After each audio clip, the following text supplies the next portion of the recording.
এ নওজওয়ানেরা, তরুণেরা, এ নবী পাকের পাগলেরা, এ তারকেশ্বর থানা যুবক বন্ধুরা, শুনে রেখে দিন, যে রেখে দিন, আল্লাহ পাক আল্লাহ তাআলা কোরআনে কারীমের মধ্যে জানিয়ে দিলেন, কুল্লু নাফসিন যায়িকাতুল মউত, প্রত্যেকটা নফসের মৃত্যু স্বাদ চাখতে হবে। এই যুবকেরা, তরুণেরা, একবার চিন্তা করে দেখুন, এই পৃথিবীর জমিনে যেই মানুষটা প্রথমে এসেছিলেন, ওই মানুষটার নাম আমাদের সকলেরই মনে আছে। তিনি হলেন আমাদের আদি পিতা, তিনি হলেন আমাদের বাপ, হযরতে আদম আলাইহিস সালাম। এই যুবকেরা, তরুণেরা, কিছু কম হাজার বছর হায়াত পেয়েছিলেন, তানাকেও এই দুনিয়া ছেড়ে চলে যেতে হলো। নবী নূহ আলাইহিস সালামকে চলে যেতে হলো, নবী আইয়ুব আলাইহিস সালামকে চলে যেতে হলো, নবী ইয়াকুব আলাইহিস সালামকে চলে যেতে হলো। এই যুবকেরা, ইউসুফ নবীকে অতীব সুন্দর বানালেন, তার সৌন্দর্য রূপরেখা নিয়ে অবশেষে তাকেও মৃত্যুবরণ করতে হলো।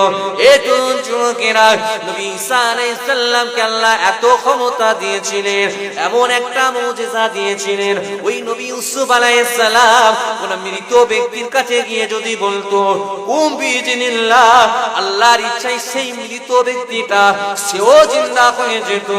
এই যুবকেরা, তরুণেরা, আল্লাহ পাক এই নবী ঈসা আলাইহিস সালাম তানাকেও তুলে নিয়েছেন, তানারও মৃত্যুবরণ হবে। এই যুবকেরা, তরুণেরা, সর্বশেষ আমার আপনার নবী, আমার আপনার রাসূল, যিনি কিনা বললেন লা নবী আবাদি, আমার পরে আর কোন নবী আসবে না, আনা খাতিমুন নবী, আমি হলাম শেষ নবী। ওই শেষ নবী প্রফেট মুহাম্মদ সাল্লাল্লাহু আলাইহি ওয়াসাল্লাম, তেনাকেও 63 বছর বয়সে তানাকেও দুনিয়ার জমিন ছেড়ে তাকেও চলে যেতে হলো। এই যুবকেরা, তরুণেরা, আমি আপনাদেরকে বোঝাতে চাই, মৃত্যু কোন নবীদেরকেও ছাড়ে না। কোন নবীদেরকে মৃত্যু ছেড়েছে? সবাইকে মৃত্যুবরণ করতে হয়েছে। শুধুমাত্র ঈসা আলাইহিস সালামকে আল্লাহ নিয়েছেন চতুর্থ আসমানে। তিনি একটা ফরিয়াদ করেছেন, আল্লাহ আমাকে আখিরি নবীর উম্মত করে পাঠাবেন। তাই তার দোয়াটা আল্লাহ কবুল করে তাকে আল্লাহ সুরক্ষিত রেখেছেন, আবার তাকে আমাদের মতন আখিরি নবীর উম্মত করে পাঠাবেন। সেই জন্য শুধু ঈসা নবী ছাড়া প্রত্যেকটা নবীকে তো মৃত্যুবরণ করতে হয়েছে।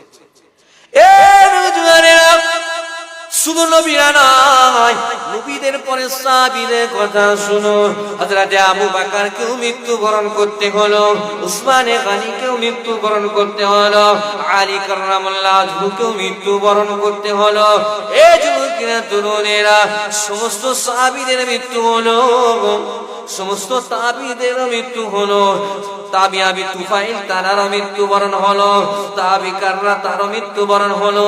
এই যুবকেরা, তরুণেরা, হযরত ইমাম আবু হানিফা তার মৃত্যুবরণ হলো। চার ইমামের মৃত্যু হয়ে গেল, সাহাবীদের মৃত্যু হয়ে গেল, তাবিদের মৃত্যু হয়ে গেল। আল্লাহর ওলি যত এসেছিল সবারই মৃত্যুবরণ করতে হলো। খাজা গরিবে নওয়াজকে মরতে হলো, নিজামউদ্দিন আউলিয়া তানাকেও দুনিয়া ছাড়তে হলো, কুতুবউদ্দিন আউলিয়া। এই যুবকেরা, এই তরুণেরা, মুজাদ্দিদ জামাত দাদা হুজুর পীর কেবলা রাহমাতুল্লাহ আলাইহি তানাকেও দুনিয়া ছেড়ে দিতে হলো। শুধু তাই নয়, আপনার দাদুকেও দুনিয়া ছাড়তে হয়েছে, আপনার পদ্দাদুকেও দুনিয়া ছাড়তে হয়েছে। দুনিয়া থেকে কেউ চিরকাল থাকতে পারবে না। কেউ পারবো? আমরা কেউ পারবো কিয়ামতের আগে পর্যন্ত থাকতে? কেউ পারবো না বাবা। তাহলে দুনিয়া আমাদের সকলকেই ছাড়তে হবে। বলুন, আপনাকে যদি জিজ্ঞাসা করা হয় আপনার দাদুর নাম কি, আপনি বলবেন অমর।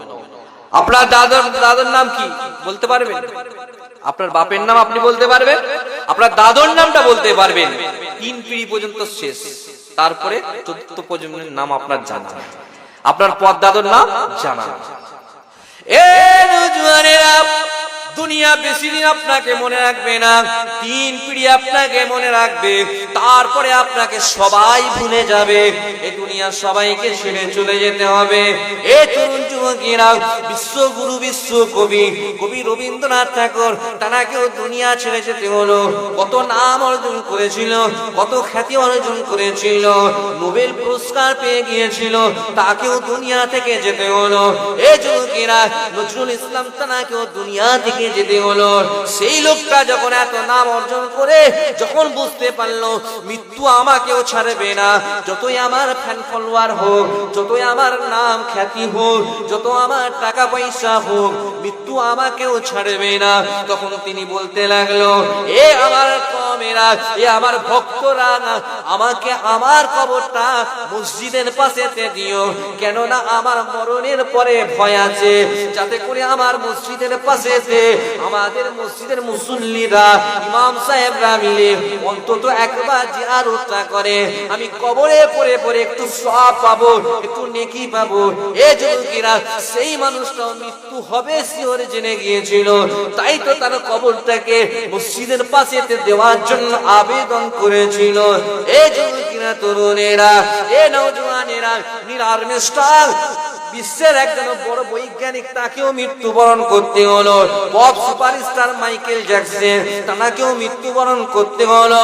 পপ সুপারস্টার মাইকেল জ্যাকসন, তিনি কিনা চ্যালেঞ্জ করেছিলেন, পৃথিবীর জমিনে আমি 150 বছর বেঁচে থাকবো। পপ সুপারস্টার মাইকেল জ্যাকসন তিনি চ্যালেঞ্জ করলেন, আমি 150 বছর পৃথিবীতে বেঁচে থাকবো। একটু এগিয়ে গিয়ে আসেন তো বাবাজি, পিছনে জায়গা হচ্ছে না, দরুদ শরীফ পড়তে পড়তে এগিয়ে গিয়ে আসেন। আল্লাহুম্মা সাল্লি আলা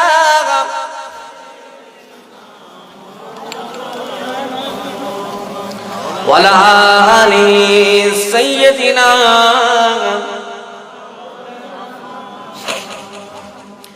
ছোট ছেলে মাকে বলে, কেঁদে কেঁদে কচি সুরে, মা গো বলো না মদিনা কত দূরে। জোরে বলেন না সুবহানাল্লাহ।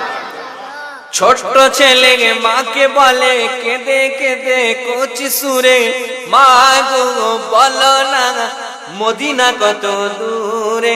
শুনেছি সেটাই নাকি, শুনেছি সেটাই নাকি দয়ার নবী আছে রে, মা গো বলো না মদিনা কত দূরে। দো জাহান সৃষ্টি নাকি যার ওসিলায়, তিনি নাকি শুয়ে আছেন ওই সোনার মদিনায়। জোরে বলে, ওমা তোমার কাছে চাই না আমি চকলেট আর মিষ্টি, তাহার রওজা দেখতে চাই যার জন্য সব সৃষ্টি। ওমা আমায় তুমি নিয়ে যাও না, ওমা আমায় তুমি নিয়ে যাও না সেই প্রান্তরে, মা গো বলো না মদিনা কত দূরে। শুনেছি সেটাই নাকি, শুনেছি সেটাই নাকি দয়ার নবী আছে রে, মা গো বলো না মদিনা কত দূরে। আল্লাহুম্মা সাল্লি আলা আব্দুল্লাহ, আমার পেছে লাইভ। প্যারে হাজিরানে মজলিস, যে কথা বলছিলাম কুরআন হাদিস দিয়ে একটু বাস্তব দিয়ে আপনাদেরকে বোঝানোর চেষ্টা করছি। আলোচনা অসুবিধা হচ্ছে নাকি? আজান হচ্ছে নাকি? হ্যাঁ, আচ্ছা আচ্ছা। তো প্যারে হাজিরানে মজলিস, তো পৃথিবীতে সবাই বেঁচে থাকতে চায়। এই পৃথিবীর রঙ্গমঞ্চ এত মায়া মমতা ভালোবাসা ছেড়ে পৃথিবী থেকে কেউ যেতে চায় না, কিন্তু আল্লাহর হুকুম হলে আল্লাহ পাক বলছেন কোনো ছাড় নাই। কোরআন শরীফে আল্লাহ আবার অপর জায়গায় বলছেন, কোরআন শরীফের পারা নম্বর 5 পৃষ্ঠা নম্বর 9 লাইন নম্বর 9 আয়াত নম্বর 78 সূরা নম্বর 4 সূরার নাম সূরা নিসা। আল্লাহ পাক বলছেন, আইনামা তাকুনু ইউদরিকুমুল মাউত ওয়ালাউ কুনতুম ফি বুরুজিম মুসাইয়্যিদা। যদি তোমরা সিন্ধুকের মধ্যে থাকো, অর্থাৎ সুরক্ষিত জায়গা, জায়গা, যে জায়গায় মনে করবে তোমার কাছে আজরাইল যেতে পারবে না, তোমার কাছে কোন রকম পরমাণু বোমা পর্যন্ত যেতে পারবে না, বন্দুকের গুলি যেতে পারবে না, কোন রকম ধরনের বিষক্রিয়া যেতে পারবে না, সেই জায়গাতেও যদি তুমি সুরক্ষিত থাকো, আজরাইল তোমার জান কবজ করবেই করবে, কোনো ক্ষমা নেই। তবে যে কথা বলছিলাম, পপ সুপারস্টার মাইকেল জ্যাকসন তিনি চ্যালেঞ্জ করলেন, আমি পৃথিবীর জমিনেতে 150 বছর বাঁচবো। কেননা পপ সুপারস্টার মাইকেল জ্যাকসন তিনি বহু টাকার মালিক, বিলিয়ন বিলিয়ন মিলিয়ন মিলিয়ন ডলারের মালিক। সেই ব্যক্তিটা তিনি কি করলেন, যদি আমার হার্ট খারাপ হয়ে যায়, হার্ট ট্রান্সফারের জন্য একজন ব্যক্তিকে নির্ধারিত করলেন, যেই মুহূর্তে আমার হার্ট খারাপ হয়ে যাবে আপনি রেডি থাকুন, আপনার হার্টটা আমাকে দেওয়া হবে, আপনাকে আমি স্পন্সর করে দিচ্ছি, আপনার সংসারে এই টাকাটা নিয়ে নিন।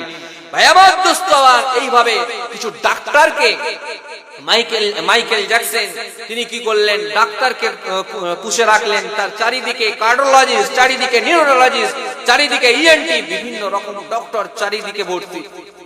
যদি কোন রকম ভাবে কোনো ক্ষতি হয়, সঙ্গে সঙ্গে তার ট্রান্সফারের পর্যন্ত ব্যবস্থা আছে, উন্নত মানের খাবারের ব্যবস্থা আছে।